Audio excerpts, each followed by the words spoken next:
Željeli smo da provjerimo u kakvoj situaciji su područja koja su formalno zaštićena odlukama institucija. Nezakonite, neplanske i nekontrolisane eksploatacije u prirodi institucije dozvoljavaju čak i u ovim područjima koja su pod zvaničnom zaštitom. Ovim istraživanjem smo željeli između ostalog i da posjetimo lično zaštićena područja, da se na terenu uvjerimo u kakvom su na stanju. Ono što smo na terenu otkrili jeste da u većem dijelu tih zaštićenih područja su prije svega putevi su veoma nepristupačni do njih, sama područja su zapuštena, zarasla u travu ili grmlje, ne postoje nikakve oznake i obilježje da se uopšte radi o zaštićenim područjima, zbog čega smo par sati tražili neko zaštićeno prirodno dobro.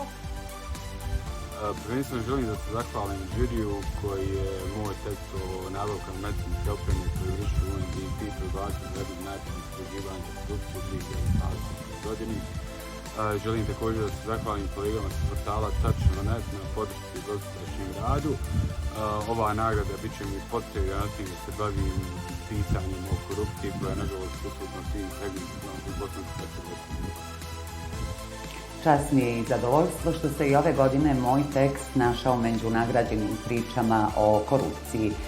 Priča o nelegalnoj prodaji lijeka Remdesivir u apotekama u Sarajevu nastala je u okviru projekta Centra za razvoj i analizu medija koji podržava USAID, zahvaljujući kojem su i nastale brojne istraživačke priče o korupciji i organiziranom kriminalu u Bosni i Hercegovini.